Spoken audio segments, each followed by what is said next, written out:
এই রমজান হতে পারে আপনার জীবনের শেষ রমজান। রমজান ইসলামের সবচেয়ে পবিত্র মাস। প্রতি বছরে এই মাস আসে এবং চলে যায়, কিন্তু একদিন এই মাস আর আসবে না। একটি রমজান হবে যেটি হবে পৃথিবীর শেষ রমজান।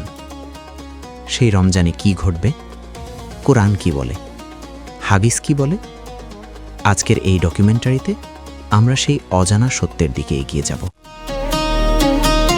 রমজানের মর্যাদা, কেন এই মাস এত গুরুত্বপূর্ণ? আল্লাহ সুবহানাহু ওয়া তাআলা পবিত্র কোরআনে ইরশাদ করেছেন, শাহরু রমাদান আল্লাযী উনজিলা ফীহিল কুরআন হুদাল লিন-নাসি ওয়া বায়্যিনাতিম মিনাল হুদা ওয়াল ফুরকান। রমজান মাস, যে মাসে কুরআন নাজিল করা হয়েছে, মানুষের জন্য হেদায়েত স্বরূপ এবং হেদায়েতের সুস্পষ্ট নিদর্শন ও সত্য মিথ্যার পার্থক্যকারী হিসেবে। সূরা বাকারা ১৮৫। রাসূলুল্লাহ সাল্লাল্লাহু আলাইহি ওয়াসাল্লাম বলেছেন, যখন রমজান মাস আসে, জান্নাতের দরজাগুলো খুলে দেওয়া হয়, জাহান্নামের দরজাগুলো বন্ধ করে দেওয়া হয় এবং শয়তানকে শৃঙ্খলিত করা হয়। সহিহ বুখারী ১৯৮৯, সহিহ মুসলিম ১০৭৯। ভাবুন একবার, প্রতিটি রমজানে জান্নাতের দরজা খোলে, শয়তান শৃঙ্খলিত হয়। এই মাসে একটি রাত আছে, লাইলাতুল কদর, যা ১০০০ মাসের চেয়ে উত্তম। আল্লাহ বলেন, লাইলাতুল কদর ১০০০ মাস অপেক্ষা উত্তম।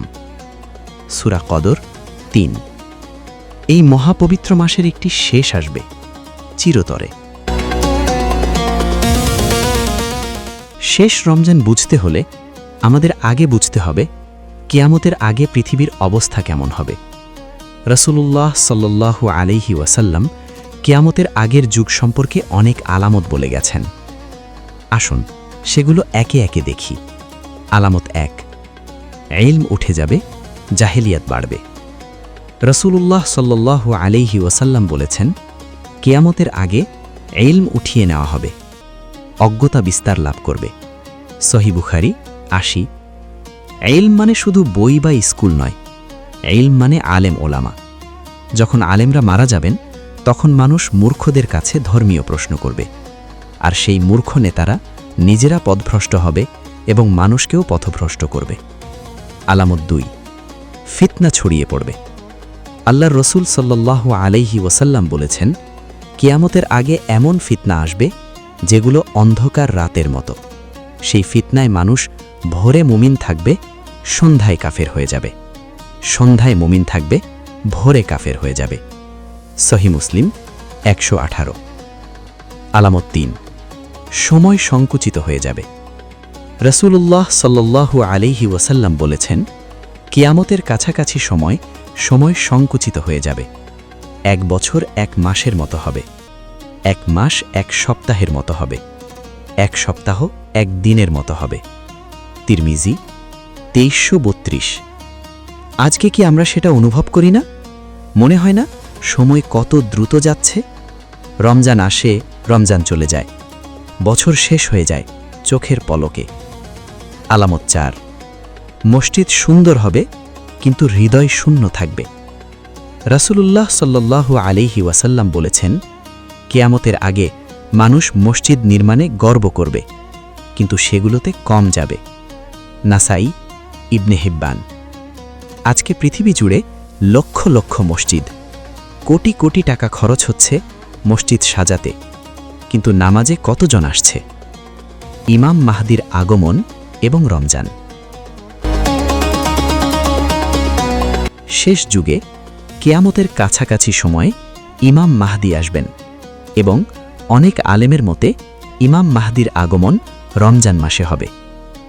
রাসূলুল্লাহ সাল্লাল্লাহু আলাইহি ওয়াসাল্লাম বলেছেন, মাহদি হবেন আমার বংশ থেকে, আল্লাহ তাকে এক রাতেই সংশোধন করে দেবেন। ইবনে মাজা ৪০৮৫। আবু দাউদের একটি বর্ণনায় আছে, মাহদি আসবেন পৃথিবী জুলুম ও অত্যাচারে ভরে যাওয়ার পর, এবং তিনি তার ন্যায় বিচার ও সাম্যে ভরে দেবেন। আবু দাউদ ৪২৮২। অনেক হাদিসে এসেছে, ইমাম মাহদির বায়াত নেওয়া হবে মক্কায় রুকন ও মাকামের মাঝখানে এবং এই ঘটনা রমজান মাসে হবে। আবু দাউদে আছে, রমজান মাসে একটি নিদর্শন থাকবে, শাওয়াল মাসে গোত্রসমূহের মধ্যে যুদ্ধ হবে, জিল কাদায় হাজিরা লুণ্ঠিত হবে। আবু দাউদ। আলেমগণ বলেন, এই হাদিসের ব্যাখ্যায় বোঝা যায় মাহদির যুগের সূচনা হবে একটি রমজান মাসকে কেন্দ্র করে। সেই রমজানে আকাশে বিশেষ চন্দ্রগ্রহণ ও সূর্যগ্রহণ হবে। দারাকুতনিতে বর্ণিত আছে, আমাদের মাহদির জন্য দুটি নিদর্শন আছে যা সৃষ্টির শুরু থেকে কখনো ঘটেনি। রমজান মাসের প্রথম রাতে চন্দ্রগ্রহণ হবে এবং মাঝামাঝিতে সূর্যগ্রহণ হবে। দারাকুতনি। ভাবুন, একটি রমজান মাসে চাঁদ গ্রহণ হবে মাসের শুরুতে, সূর্যগ্রহণ হবে মাঝামাঝিতে এবং সেই রমজানে মাহদির আগমনের ঘোষণা হবে। ইমাম মাহাদির পরে আসবে সবচেয়ে ভয়ঙ্কর ফিতনা, দাজ্জাল। রসুলুল্লাহ সাল্লাল্লাহু আলাইহি ওয়াসাল্লাম বলেছেন, আদম আলাইহিসসালামের সৃষ্টি থেকে কিয়ামত পর্যন্ত দাজ্জালের ফিতনার চেয়ে বড় কোনো ফিতনা নেই। সহিহ মুসলিম 2946। দাজ্জাল পৃথিবীতে থাকবে 40 দিন, কিন্তু সেই 40 দিন সাধারণ 40 দিন নয়। রসুলুল্লাহ সাল্লাল্লাহু আলাইহি ওয়াসাল্লাম বলেছেন, তার প্রথম দিন হবে 1 বছরের সমান, দ্বিতীয় দিন হবে 1 মাসের সমান, তৃতীয় দিন হবে 1 সপ্তাহের সমান। সহিহ মুসলিম 2937। তাহলে প্রশ্ন আসে, দাজ্জালের যুগে রোজার হিসাব কিভাবে হবে? সাহাবায়ে কেরাম এই প্রশ্নটি করেছিলেন রসুলুল্লাহকে।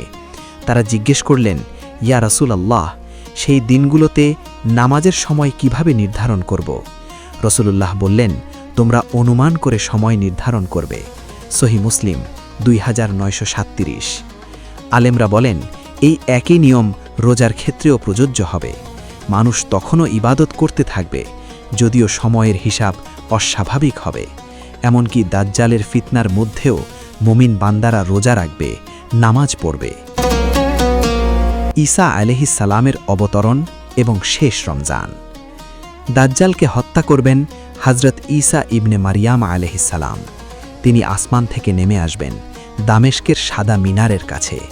রসুলুল্লাহ সাল্লাল্লাহু আলাইহি ওয়াসাল্লাম বলেছেন, ঈসা ইবনে মারিয়াম দামেস্কের পূর্ব দিকের সাদা মিনারে অবতরণ করবেন। সহিহ মুসলিম 2937। হযরত ঈসা আলাইহিস সালাম নেমে এসে দাজ্জালকে হত্যা করবেন, ইসলামের শাসন প্রতিষ্ঠা করবেন, পৃথিবীতে ন্যায় বিচার প্রতিষ্ঠা করবেন এবং সেই যুগে পৃথিবীতে সুখ শান্তি থাকবে। রসুলুল্লাহ সাল্লাল্লাহু আলাইহি ওয়াসাল্লাম বলেছেন, তখন পৃথিবীতে এত বরকত হবে যে একটি ডালিম একটি গোষ্ঠীর জন্য যথেষ্ট হবে। তিরমিজি। সেই যুগে মানুষ পূর্ণ ইসলামের উপর থাকবে এবং সেই যুগেও রমজান আসবে, কিন্তু সেই রমজান হবে অনন্য, কারণ সেই সময় শয়তান পরাজিত, দাজ্জাল নিহত, ন্যায় বিচার প্রতিষ্ঠিত। হযরত ঈসা আলাইহিস সালাম নিজে ইমামতি করছেন।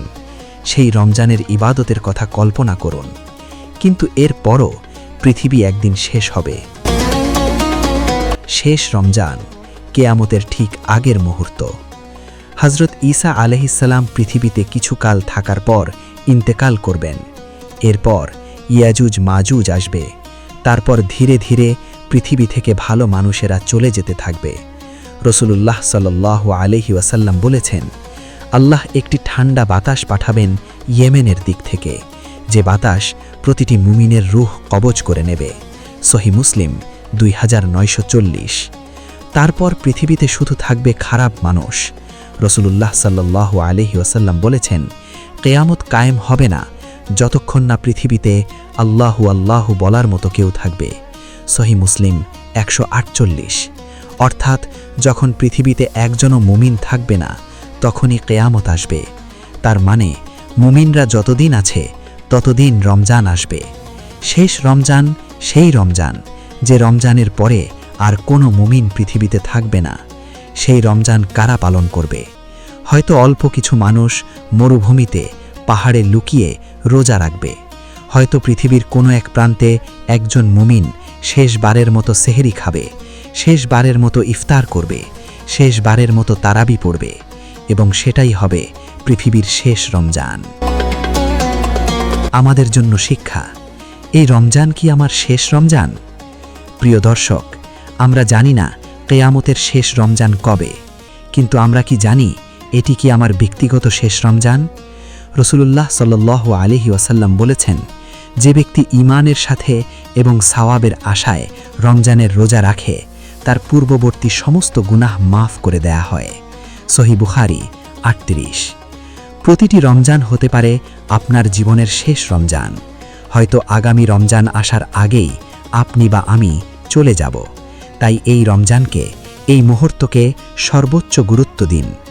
আল্লাহ বলেন, হে ঈমানদারগণ, তোমাদের উপর রোজা ফরজ করা হয়েছে, যেমন ফরজ করা হয়েছিল তোমাদের পূর্ববর্তীদের উপর, যাতে তোমরা তাকওয়া অর্জন করতে পারো।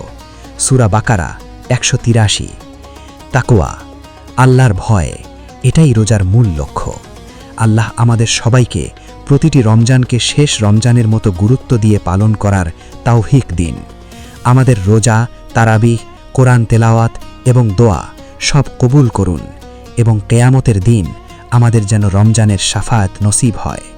রাসূলুল্লাহ সাল্লাল্লাহু আলাইহি ওয়াসাল্লাম বলেছেন, রোজা এবং কোরআন উভয়ই বান্দার জন্য কেয়ামতের দিন শাফায়াত করবে। মুসনাদে আহমদ 6626। আমিন। ভিডিওটি ভালো লাগলে লাইক দিন, শেয়ার করুন, সাবস্ক্রাইব করুন।